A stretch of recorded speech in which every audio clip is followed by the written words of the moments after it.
Hello and welcome to Indus News, live from Islamabad. I am Muneeb Hamid with the news of this hour. Let's begin with the top stories first.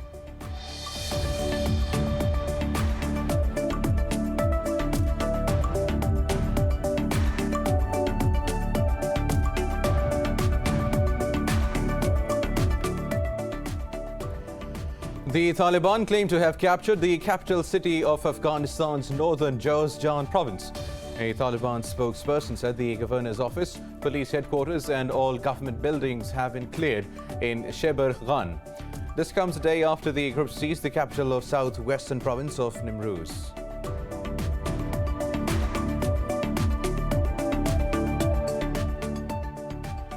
Iran has rejected the accusations of its role in an attack on the Israeli-managed tanker off Oman's coast as psychological warfare. A spokesperson for the Iranian armed forces said Iran's strategy is to strengthen security in the Persian Gulf. Earlier, foreign ministers from the Group of Seven wealthy economies said all available evidence shows Iran's role in attack on a tanker last week. Israeli fighter jets have launched air raids on the Gaza Strip, violating the May ceasefire with Hamas yet again. In a tweet, Israeli army claimed to have struck a military compound and a missile launch site belonging to Hamas. It said the attack was in response to incendiary balloons launched from the Strip.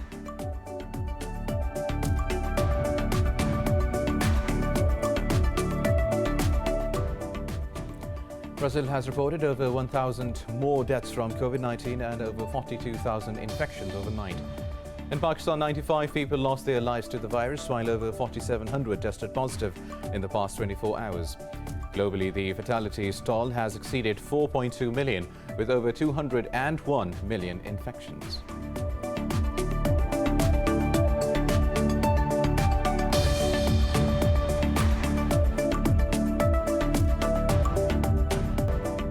The United States have won gold after beating France in the men's basketball. Meanwhile, American Nelly Korda claimed the gold medal in the women's golf with a one-stroke victory. Earlier, China's Xu Xiao and Sun Mangya won the gold medal in the women's canoe double 500 meters event. On penultimate day of the Games, China leads with 38 golds, followed by the US with 34 and Japan with 24.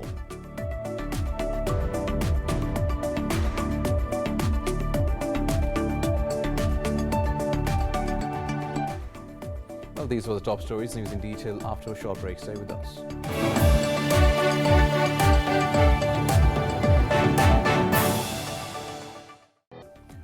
Welcome back. Now let's have the news in detail. We'll start from Afghanistan, where the Taliban claim to have captured the capital city of Afghanistan's northern Jowzjan province. A Taliban spokesperson said the governor's office, police headquarters and all government buildings have been cleared in Khyber Khan. This comes a day after the group seized the capital of southwestern province of Nimruz. Meanwhile, the United States said recent actions by the Taliban will not help them gain international legitimacy. At a press briefing, White House Press Secretary Jen Psaki said the group can choose to devote the same energy to the peace process. Moreover, the United Nations envoy told the Security Council that the Afghan war has entered a deadlier phase. Deborah Loynes said more than 1,000 civilians were killed in the past month. At the Security Council meeting, China called on the international community to carry forward the Afghan peace process by fighting terrorism. Beijing's envoy to United Nations blamed hasty US withdrawal for the increased violence and rising civilian casualties. Meanwhile, the US and the UK have warned their nationals to immediately leave Afghanistan amid the worsening security situation. Now, Indian forces have martyred another civilian in occupied Jammu and Kashmir's Budgam district. The occupying troops targeted the youth during a so-called search operation in the Manchua area. Occupation forces have imposed a complete communications blackout in the area. The operation was underway till the last reports came in. It comes a day after the Indian troops martyred 2 civilians in Rajouri district as well. The occupying forces have killed over 400 Kashmiris after New Delhi illegally revoked the valley's autonomy in August 2019. Now, Pakistan has welcomed a United Nations statement reaffirming its position on the Jammu and Kashmir dispute. In a statement, the Foreign Office said UN's position on the dispute is well established and it has not changed. Spokesperson Zahid Hafiz Chaudhry particularly appreciated the timeliness of the statement. He said it coincides with completion of 2 years of India's illegal move of 5th of August 2019 in occupied Kashmir. Chaudhry said these actions violate the international laws and UN Charter, including the 4th Geneva Convention. He said the statement denies New Delhi's UN envoy remarks that Jammu and Kashmir is an integral part of India. Spokesperson of the UN Secretary-General, Stéphane Dujarric, made these remarks 2 days after India assumed the presidency of the UN Security Council. Now, Iran has rejected the accusations of its role in an attack on the Israeli-managed tanker off Oman's coast as psychological warfare. A spokesperson for the Iranian armed forces said Tehran's strategy is to strengthen security in the Persian Gulf. Earlier, the Group of 7 wealthy economies says all available evidence shows that Iran was behind an attack on a tanker last week. The European Union and the United States have renewed their accusations about Iran's involvement in elements threatening the regional security. The group has asked Iran to stop what it called all activities inconsistent with the relevant UN Security Council resolutions. It also called on all parties to play a constructive role in fostering regional stability and peace. At a closed-door meeting of the Security Council, Britain's UN Ambassador Barbara Woodward said the attack was deliberate and targeted. Meanwhile, in a report, US Central Command said the tanker was attacked by a drone produced in Iran. The report added that the drone was loaded with a military-grade explosive. It said the recovered pieces are nearly identical to previously collected samples from Iranian one-way attack drones. After the report, the United States and Israeli defense chiefs Lloyd Austin and Benny Gantz vowed to cooperate closely on regional security. Iran has repeatedly denied involvement, saying the Israeli regime is playing victim to divert attention from its crimes in Palestine. Iran's ambassador to United Nations also warned Israel against adventurous moves. Now, for more on this, we have with us Syed Mohammad Marandi, a political analyst from Tehran. Mr. Marandi, thank you very much for your time. Now, despite Iran's denial, foreign ministers from the G7 have claimed that all available evidence shows Tehran's role in attack on a tanker last week. Is this all about to press new Iranian President Ebrahim Raisi? Yes, without a doubt. The G7 has absolutely no evidence whatsoever that this drone attack was carried out by Iran. And in addition to that, the real question is if they're really concerned about navigation on the high seas and freedom of movement, then they should be responding to the 12 attacks on Iranian tankers over the last year and a half by the Israeli regime. And also the alleged hijacking of another ship that took place 3-4 days ago was not just suspicious, but it was, in my opinion, a false flag operation. Because when the hijackers boarded the ship, they were there for a few hours. And the Persian Gulf region is a very crowded place with many Western military installations. Within minutes, there would be drones flying overhead, airplanes flying overhead, and ships moving to surround the area. So ultimately, when these so-called hijackers left the ship, they would have been monitored and we would know where they went to, but we don't, simply because Western governments or their allies or a combination group carried out this ridiculous adventurism. Right. Also, President Ebrahim Raisi is considered a hardliner. What approach does he or can he adopt to tackle this rising global pressure on Iran? It's not global pressure, it's pressure from the United States. And the only reason why Westerners like to call him, or Western media likes to call him, a hardliner is because he is insistent that Iran's sovereignty must be respected and that we're no longer in the 19th century where Western countries dictate terms to the rest of the world. The United States and European countries, the P5+1, signed a nuclear deal, and both sides have commitments. Now Western countries want to keep new sanctions, impose new conditions, and then have an agreement. The Iranians are saying that's not acceptable and will not do that because that violates the deal. And because of that, he's called a hardliner. Right. Lastly, tell us, Israeli ambassador to the United States, Gilad Erdan, says Israeli officials want the Iranian government overthrown.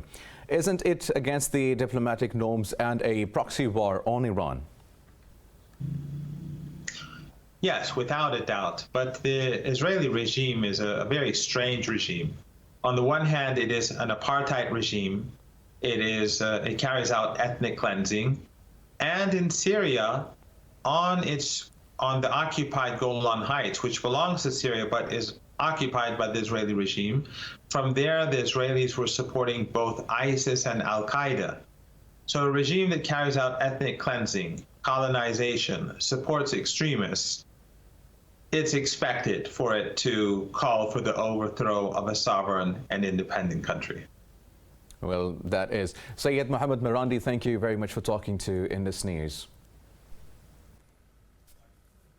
Now, also, Israeli fighter jets have launched air raids on the Gaza Strip, violating the May ceasefire with Hamas yet again. In a tweet, the army claimed to have struck a military compound and a missile launch site belonging to Hamas. It said the attack was in response to incendiary balloons launched from the Strip. The alleged site that came under attack was in civilian areas in Gaza.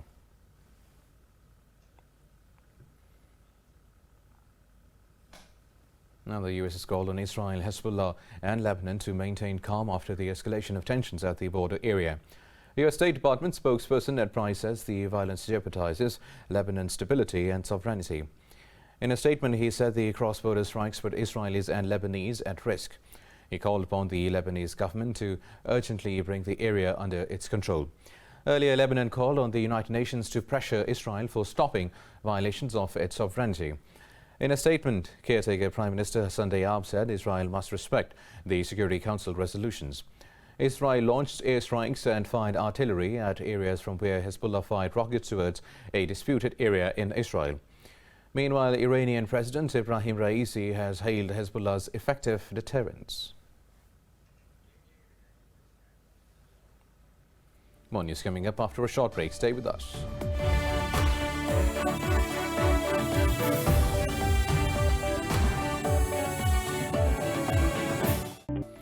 Welcome back. Now, Brazil has registered more than 1,000 deaths from COVID-19 and over 42,000 new cases overnight.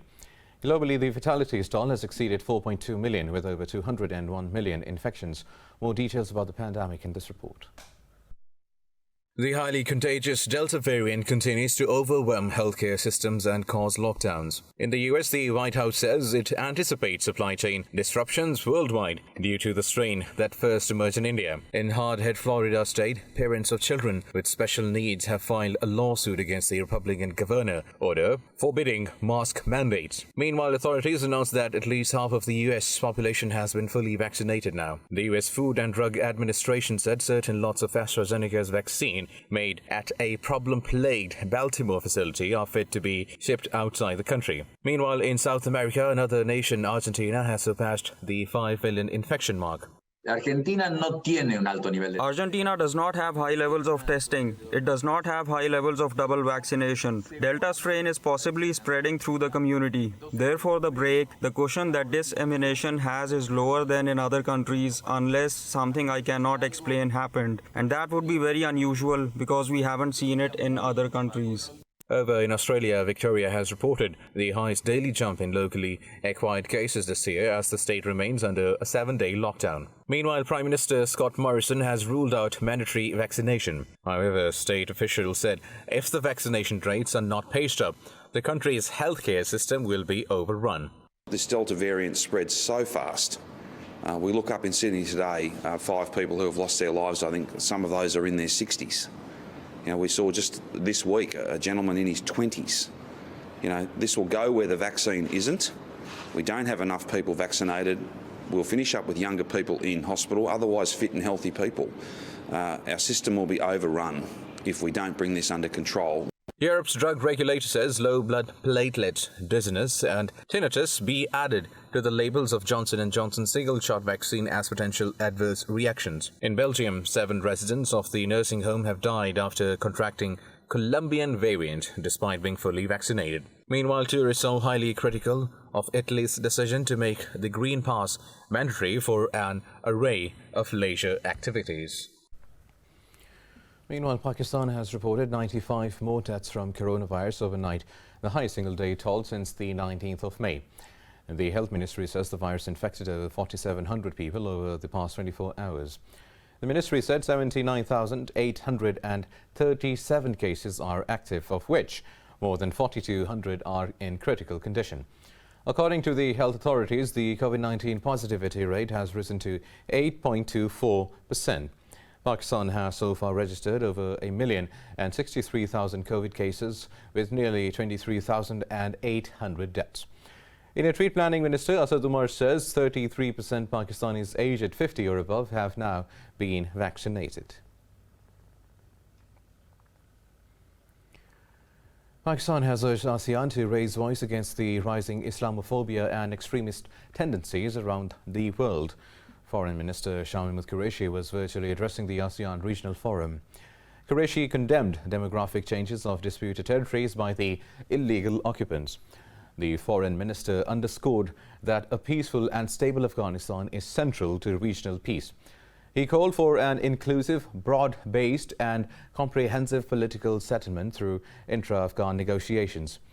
Qureshi also apprised the forum about the progress made by Pakistan in the field of counter-terrorism. Also, China has urged ASEAN countries to enhance solidarity and cooperation to maintain regional peace and stability. Foreign Minister Wang made these remarks during a virtual meeting with the bloc's foreign ministers. Wang called on ASEAN states to jointly respond to their common security challenges. He said the region should consolidate its defenses against the COVID-19 pandemic. Early addressing the meeting, U.S. Secretary of State Antony Blinken said China's growing nuclear arsenal is a matter of deep concern for Washington. Blinken called on Beijing to cease provocative behavior in the South China Sea. He said China has deviated from its decades-old nuclear strategy based on minimum deterrence. The UN has accused North Korea of developing nuclear and ballistic missiles during the first half of 2021. Its report notes Pyongyang did so in violation of the international sanctions and despite its worsening economic conditions. The report says Pyongyang sought material and technology from overseas. It said officials overseas continue to feel pressure to develop revenue streams. North Korea has been subjected to UN sanctions since 2006 over its nuclear and ballistic missile program. The Security Council has steadily strengthened sanctions in a bid to cut off funding for the programs. Now, the US says 2 Myanmar citizens have been arrested for plotting to kill their country's UN envoy in New York. Officials said a Thailand's arms dealer who sells weapons to the Burmese military hid the duo. The New York's attorney office said the suspects plotted to force Khaw Moi Tun to resign or be killed. It said the men have been charged with conspiracy to assault and make a violent attack upon a foreign official. The suspects can be sentenced to 5 years in prison if found guilty. Earlier this week, the ambassador said Washington had increased its security because of a threat against him. Now, a man has stabbed at least 10 passengers on a commuter train in Japanese capital Tokyo. Local media reported that a victim in her 20s sustained serious back injuries from the attack. The police say the suspect in his 20s later handed himself to the police. Local media reported the suspect said he became incensed to see women happy and attacked to kill them. The city's fire department says 9 of the 10 passengers were taken to nearby hospitals. The site of the incident is several kilometers away from the venue of the Olympic Equestrian Venue.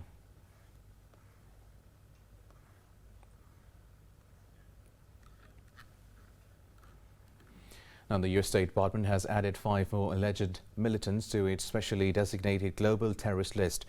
The designation blocks individuals any ownership or interest in US properties.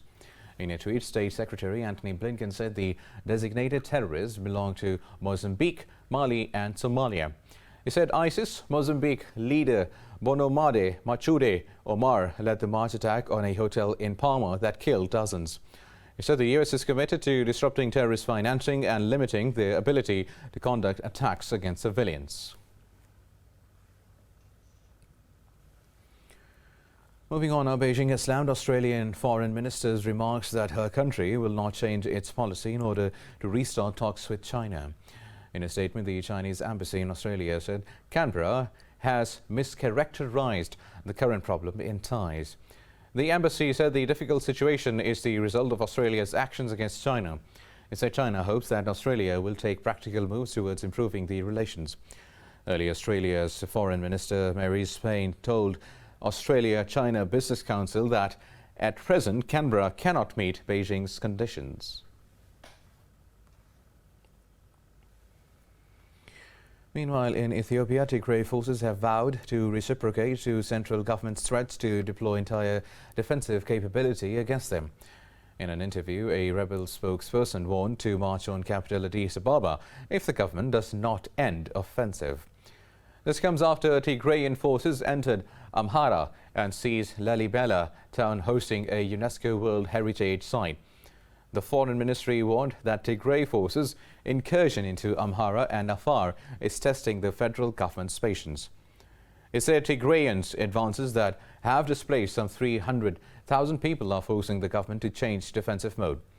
Addis Ababa warned to launch an all-out offensive if proposals for a peaceful resolution to the conflict is not accepted. Meanwhile, an official said Amhara regional forces will launch an offensive today against the Tigrayan forces. Now, some 42 migrants have drowned after their boat capsized off Western Sahara. The NGO Caminando Frontieras confirmed the deaths, which included 30 women, 8 children and 4 men. The vessel was carrying about 50 people from the coastal town of the Dakhlató to Spain's Canary Islands. Earlier, in a separate incident, Spain Maritime Rescue Service rescued 63 migrants, including 11 babies who were stranded near the Canary Island. So far this year, over 5,700 migrants have made the dangerous crossing from Africa to Canaries archipelago. This is over twice as many as the same period in 2020, which itself saw an 8-fold increase from 2019. Colombia and Panama have agreed to work together to process and organize thousands of stranded migrants. Around 10,000 migrants, mostly from Haiti, are struck in Colombia's Antioquia province on their way to the US and Canada. Colombian Foreign Minister Marta Lucía Ramirez met her Panamanian counterpart Enrique Moines in Methane.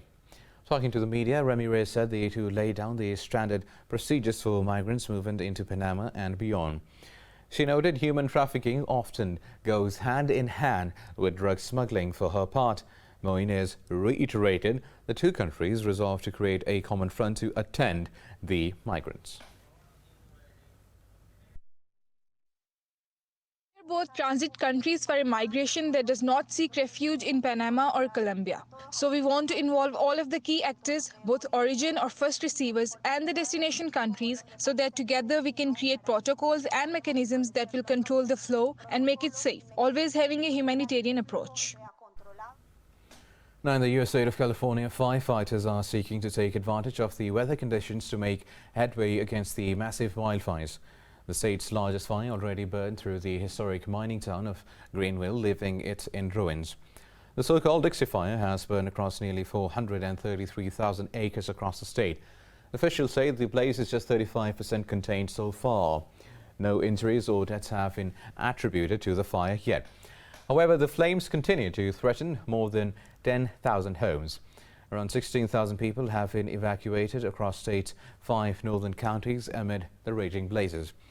California's 5 largest wildfires in history have all occurred in the last 3 seasons, blackening over 2.5 million acres.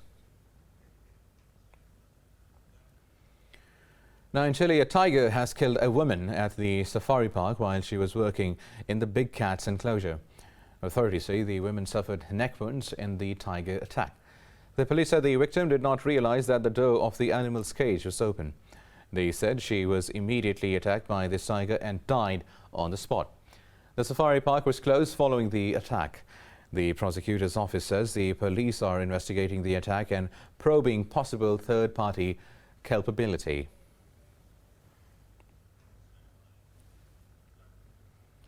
Now, NASA's Mars rover Perseverance has failed in its first attempt to grab rock samples on Mars. It drilled its first sample collecting hole in what was a major milestone for the $2.7 billion mission. The space agency later announced data beamed back to Earth indicated that no Mars rock or dirt made it into the sampling tube. The drill hole is the first step of a sampling process that is expected to take about 11 days. The car-sized Perseverance landed in the red planet's Jezero crater this February to search for signs of ancient microbial life. Scientists believe the crater contained a deep lake 3.5 billion years ago, where the conditions may have been suitable for extraterrestrial life. Now, climate change scientists consider methane to be a major driver of global warming. It is invisible and odorless, but its emissions are responsible for 30% of warming on a global scale since the pre-industrial era. This report has details.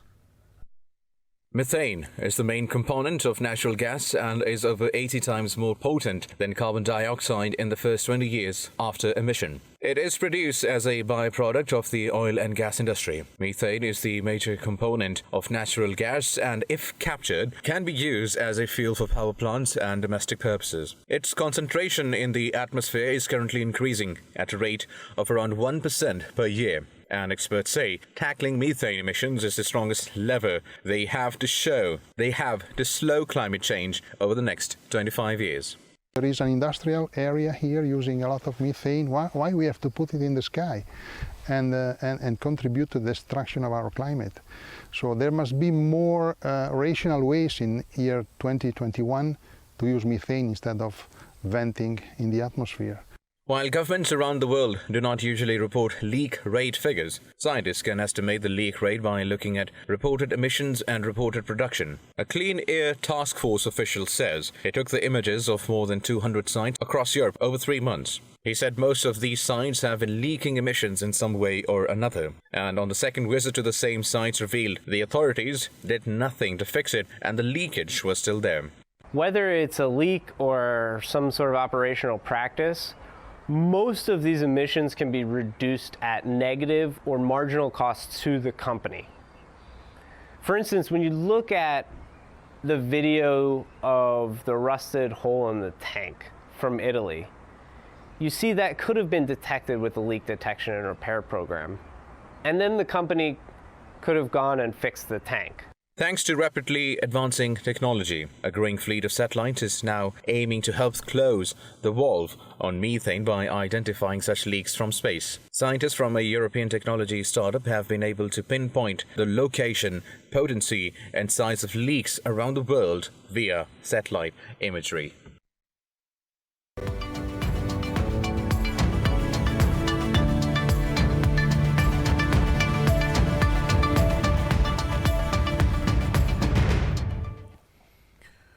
Now, China's foreign trade has expanded 35.1% year-on-year in the first 7 months of 2021.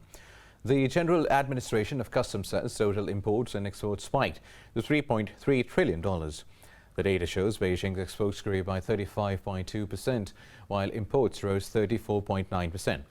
In July alone, the imports and exports went up 11.5% from 2020. According to the data, the growth marked an increase for the 14th month in a row.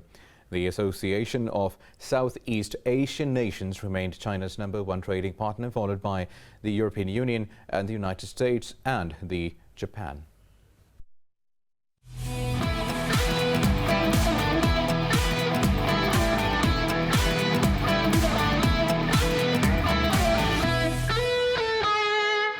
Now, in the Tokyo Olympics, US, Britain, Norway, Bulgaria and Germany are among others to capture gold medals on the 11th day of the Games.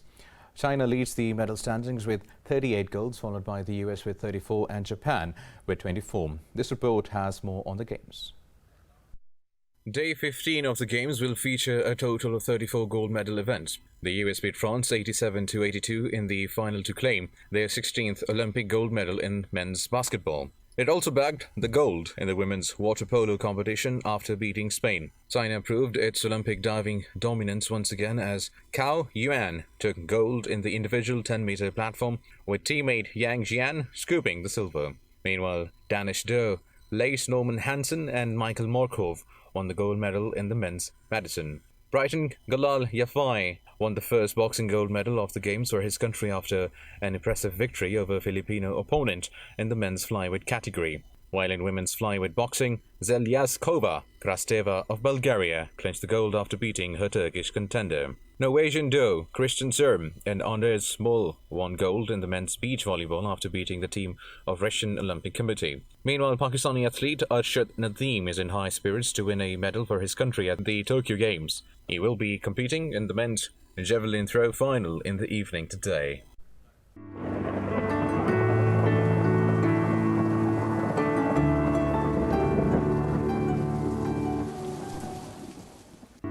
And now let's have a look at how the weather is doing around the world.